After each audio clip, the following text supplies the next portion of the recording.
Okay guys, अब हमने front end बना लिया है, वो आपके सामने है। अब हम बैक एंड को डेवलप करने जाएंगे। एंड बैक एंड के लिए जो पहला स्टेप होता है, वो पहला स्टेप ये होता है कि सबसे पहले आपने जितने भी व्यूज लिए हैं उनको इंटीग्रेट करना है फ्रंट एंड के साथ। So back and front end integration के लिए दो स्टेप्स हैं। फर्स्ट स्टेप कि तमाम चीजों को वेरिएबल डिक्लेयर कीजिए उस पर्टिकुलर क्लास का, एंड उसका ऑब्जेक्ट क्रिएट। मेरे पास यहाँ पे one edit text and 1, 2 and 3 three check boxes and एक टेक्स्ट व्यू जो मैंने इनविजिबल किया हुआ है वो मौजूद है। तो I have 5 total things available. So सबसे पहले मैंने अपनी मेन क्लास के अंदर टेक्स्ट व्यू, उसका नाम टेक्स्ट व्यू रखते हैं। चेक बॉक्स, उसका नाम CB1, CB2 एंड CB3 रखते हैं। एडिट टेक्स्ट का नाम ET रख देते हैं simply, and that's about it। अच्छा, बटन को हमें करने की जरूरत नहीं होती बिकॉज बटन को ऑलरेडी हमने ऑन क्लिक लिस्नर से लिया हुआ है। सो जस्ट वो जो मेथड है, वो मेथड हम यहाँ पे इनिशियलाइज करवा लेते हैं। So this is very basic thing. Plus object बनाने रह गया, जो स्टेप 2 की मैंने आपसे बात की थी। सो ऑब्जेक्ट बनाने के लिए find view by ID r.id dot text view. So text view की ID बन गई। देन आपके पास CB1, next is CB2,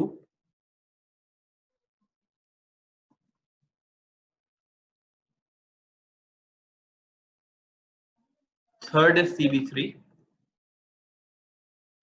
and इसका जो नाम हमने रखा हुआ था वो था check box 1, check box 2 and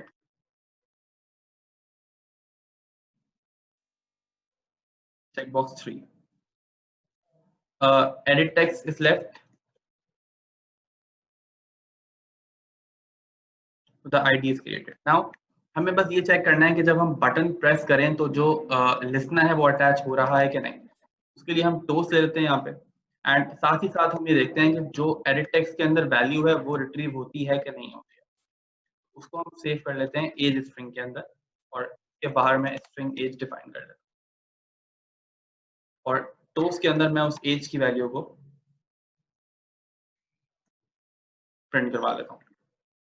अच्छा, one thing to notice is कि जो हमारा टेक्स्ट फील्ड है उसकी जो टाइप है वो हमने नंबर ली हुई है, यानी कि जो कीपैड खुलेगा वो सिर्फ और सिर्फ नंबर कीपैड होगा, वो अल्फान्यूमेरिक नहीं होगा। तो let's refresh it,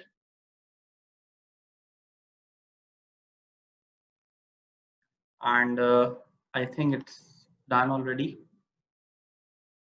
let's press 12, hit price,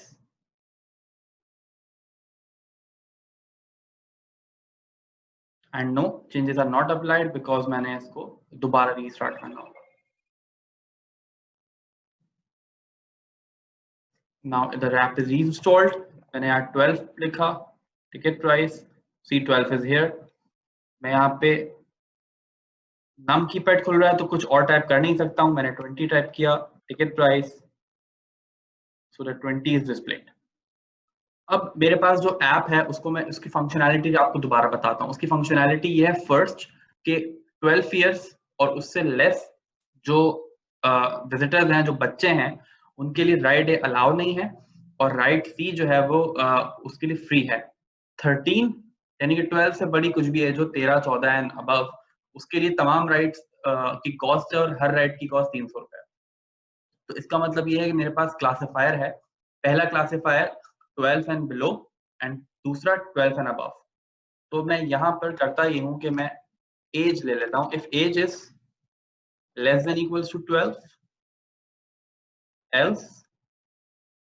दूसरी कंडीशन रखने की जरूरत नहीं है बिकॉज अगर 12 ईयर्स से कम नहीं होगी तो दैट्स ऑब्वियसली मींस कि वो 12 से बड़ी होगी। अब यू कैन सी यहाँ एज पे एरर आ रहा है। उसकी वजह ये है कि age is basically a type string जो हमने यहाँ लिया है, और नंबर्स की कंपैरिजन के लिए हमें उसको इंटीजर करना पड़ेगा। So the way to do is कि आप यहाँ इंटीजर डिफाइन करवाइए एज INT के नाम से, एंड एज INT की यहाँ पार्सिंग करवा लेते हैं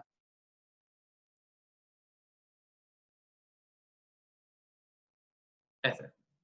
So the age int has become your age variable which has a data type of int. So मैं toast की अब मुझे जरूरत नहीं है, मैं toast यहाँ से हटा देता हूँ और age को यहाँ पे int ले लेता हूँ और यहाँ toast करवाता हूँ और लिखता हूँ less than 12 और यहाँ लिखता हूँ greater than 12.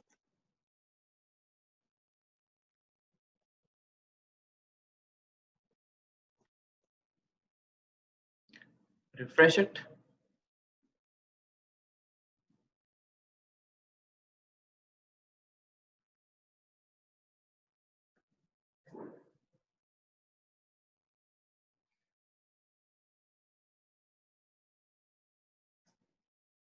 So it says less than 12, 16, it say greater than 12. Let's type 13, it say again greater than 12. Let's type 0,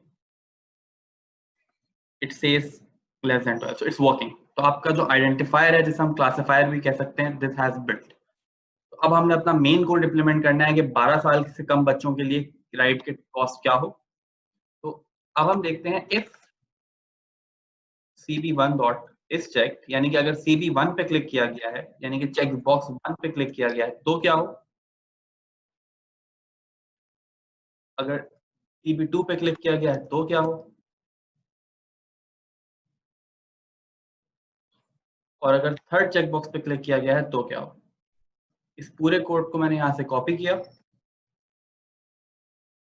और यहाँ एल्स में सेव कर दिया, बिकॉज दोनों के लिए कुछ ना कुछ तो कोड हमने डिफाइन करना ही है. अच्छा, अगर 12 ईयर से कम एज का कोई विजिटर पार्क में राइड पर बैठना चाहता है,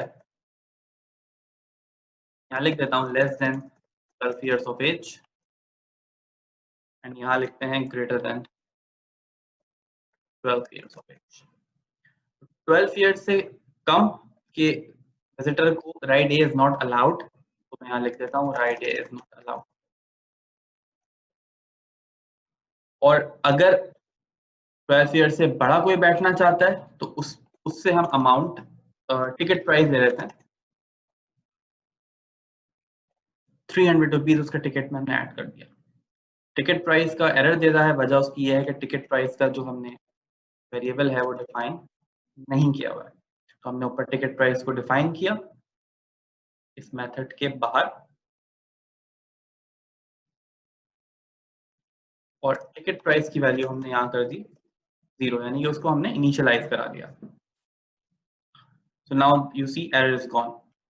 अच्छा, अगर 12 इयर्स कोई बच्चा अगर राइड 2 में बैठना चाहता है तो फॉर दोस सच विजिटर्स 300 रुपए का जो टिकट का कॉस्ट है वो लगेगा. And same is the case with ride 2 के लिए रूल इज सेम. अच्छा, राइड 3 के लिए हमारे पास कंडीशन है कि अगर ऐसा हो देन हमने डिफाइन किया हुआ है कि ride C is free for kids. तो फ्री का मतलब है कि कुछ भी तुमसे चार्ज नहीं किया जाएगा, जबकि बड़ों के लिए, अडल्ट्स के लिए राइड सी का कॉस्ट 300 रुपए. तो this is done, so far so good. Now हम बस करते ही हैं जल्दी से कि जो हमारा टिकट प्राइस की वैल्यू है उसको हम अपने टेक्स्ट व्यू के अंदर शो करवा देते हैं. तो उसके लिए पहले मुझे उसकी विजिबिलिटी शो करनी पड़ेगी. सी, जो यहाँ पर वेरिएबल वी दिया हुआ था मैंने, उसी के रेफरेंस से मैं यहाँ विजिबल कॉल करवा रहा हूँ. राइट, टेक्स्ट व्यू का ऑब्जेक्ट मेरे पास बना हुआ है, तो इसलिए मैं टेक्स्ट व्यू यहाँ से यूज कर सकता हूँ. If you have not made an object of text view, यहाँ पर एक ऐप क्रैश कर जाएगी. और टेक्स्ट व्यू के अंदर मैं जो टिकट प्राइस है उसको सेट करवा देता हूँ. So it is done. Now let's rerun our program and it should work fine.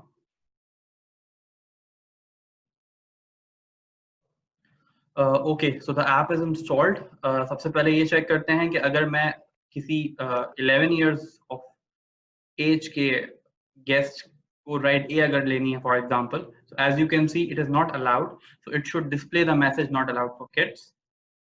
Ride A is not allowed, right?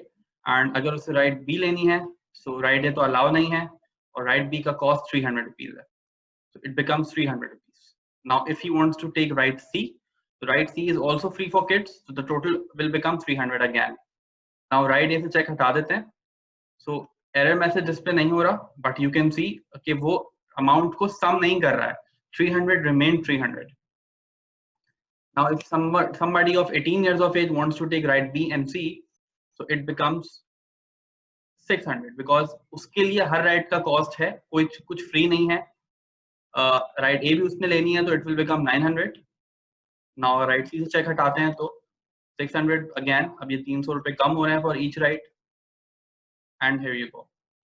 So this is fully functional. It is completely working. There's only one thing according to me which needs to be completed, and which is कि अगर ये field खाली रहती है और हम ticket price पे click करते हैं तो द ऐप सडनली क्रैशेस. तो इसको रेक्टिफाई करना है आपने. The way of going about is कि अगर यहाँ पर वो कुछ भी एंटर किए बगैर टिकट प्राइस डाले तो यहाँ पर ऐप क्रैश ना हो, इंस्टेड वो एरर मैसेज पॉप अप कर दे that you need to write your age first या something else, whatever seems feasible to you. So okay, that was it from my side, and I hope you guys can easily do this task. Thank you.